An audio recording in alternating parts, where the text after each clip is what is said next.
Hello, Professor Spencer. So first off, strategic planning concepts. The two topics that I decided to choose for this assignment are the strengths, weaknesses, opportunities, threats, and strategy formation, and how they play into the mission, visions, and value statements. One of the articles that I evaluated was called MetaSWOT, Introducing a New Strategic Planning Tool. And in that article, it mentioned how SWOT can be harmful to performance, or how a lot of business managers felt that it wasn't purposeful. A lot of managers didn't trust it because it didn't have an accurate prediction of the future. I believe that they might have stated that because possibly they've gotten burned in the past doing so. The authors also go on further to state that they either love it or they hate it. They go on also to mention how external factors are simply not opportunities and threats, and they're also not internal strengths and weaknesses.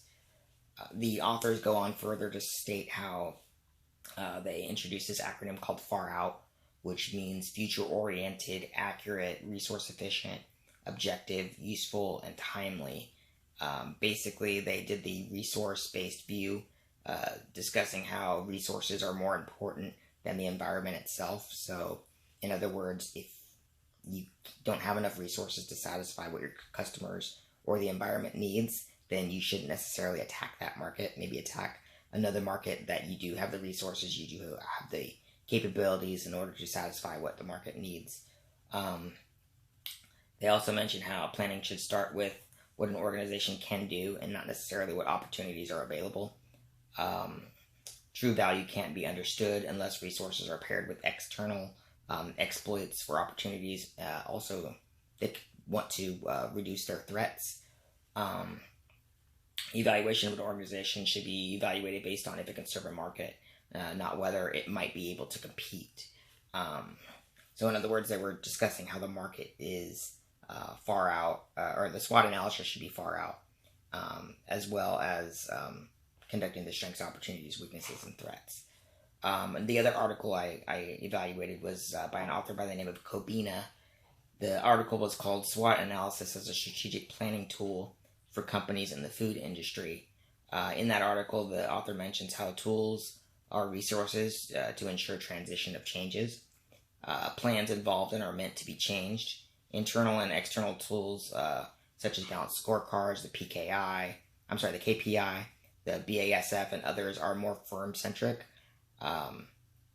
They also discussed how SWOT considers what potential markets to pursue, and what problems might be needed to be solved quickly once you do the analysis.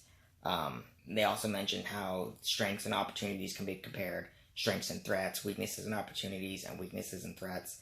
And basically they did a scorecard and did a score from 0 to 5, 5 being very confident, 0 being not confident at all. And then they compared the two and got a percentage. And based on that percentage, it gave a likelihood of success. So that's kind of the strengths, opportunities, weaknesses, threats, the two articles I evaluated. However, to kind of go into more detail, strengths in an organization are almost always either it's people, it's intellectual property, other different things that they might be able to call their own. Weaknesses, which are always, not necessarily outside threats, but could be also internal. Being able to hire people, such as like when I work for the government.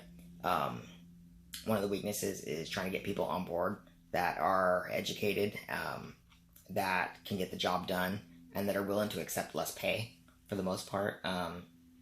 Some opportunities for us are that people that come to work for the government, we're able to have our employees work on programs that other companies might not be able to, such as nuclear testing and things like that.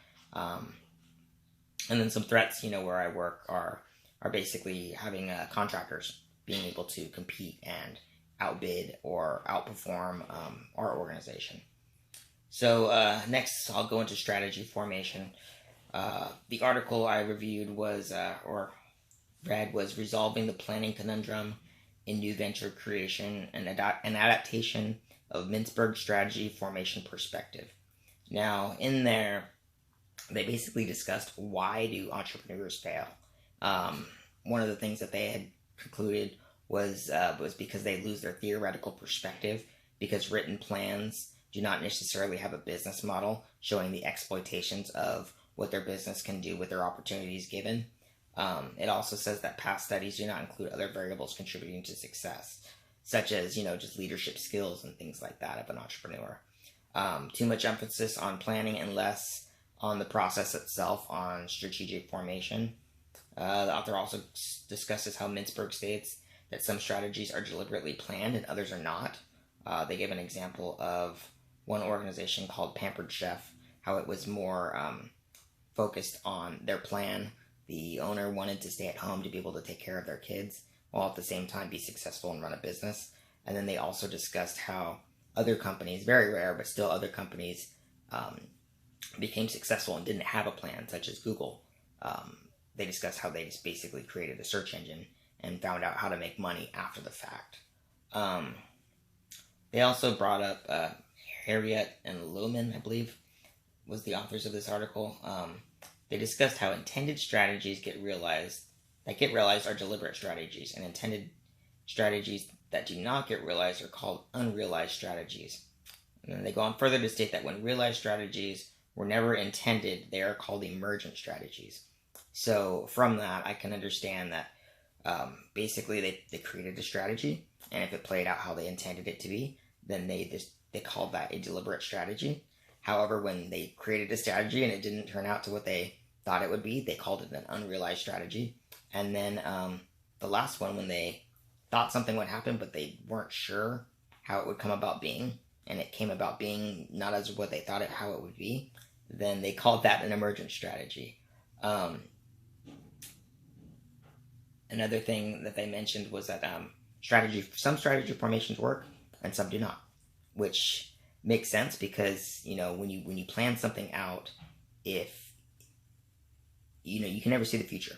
So when you make a plan, it's always important to change the plan if you need to, or alter it from time to time. It always is a reevaluation process.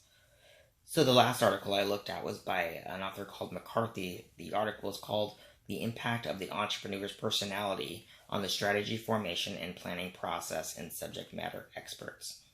And here they were talking about how in small firms, medium-sized firms, if leadership doesn't like to plan, then more than likely it's not going to happen.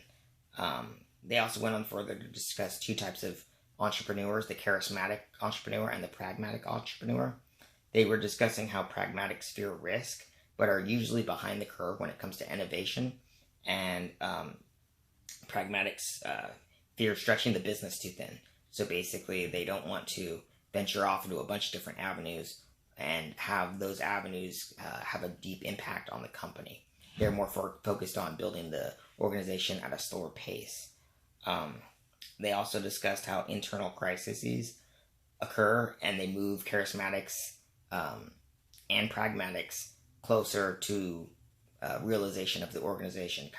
They make them scale back and actually realize how important resources are when you go to building your strategy formations. And lastly, they also discussed how there's many important ideas that are in organizations, and a lot of the times entrepreneurs want to pursue every single idea that's out there, which not necessarily that all the ideas are bad. However, some are more important than others, and at times it might be important or the right strategy to not pursue certain avenues over others. Now, where I work for an organization called Spayware Systems Center Pacific down in San Diego, California. More exact, they are in Point Loma Naval Base. Now, they basically develop a bunch of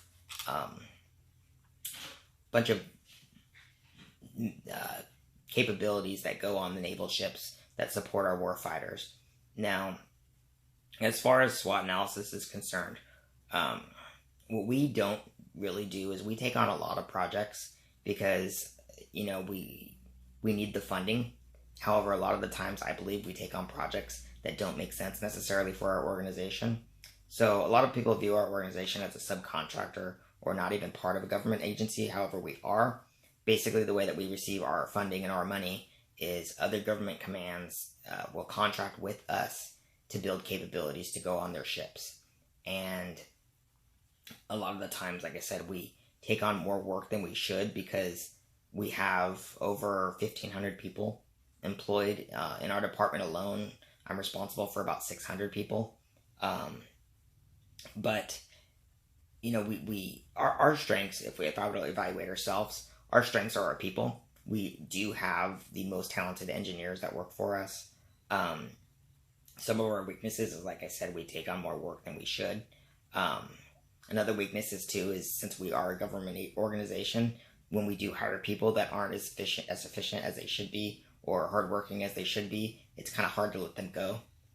Some opportunities are basically having relationships with other outside contractors, such as SAIC or Northrop Grumman or companies like that. We're able to basically utilize those capabilities, those technologies to our advantages. And then some threats that we face are basically those same contractors. They could basically be contracted with the government agencies that provide us funding.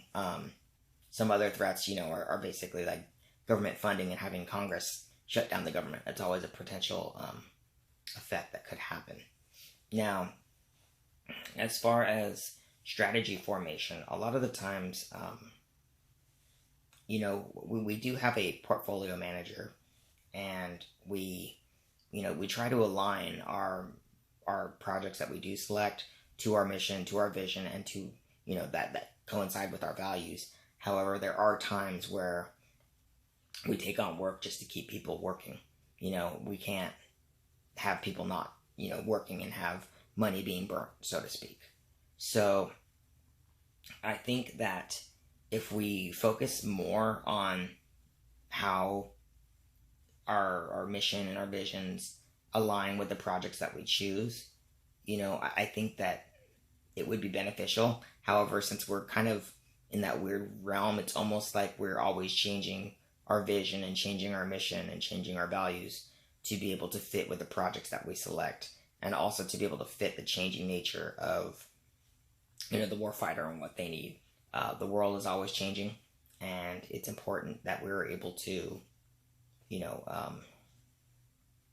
adapt to the change, because if we don't, then we won't be able to protect the citizens that we support and that we help to care for. So, that being said, thank you so much. I know this is longer than 3.5 minutes. I thought it would actually be hard to get through that amount of time, but it wasn't. So, with that being said, hopefully this video is good. And if you have any questions, feel free to email me.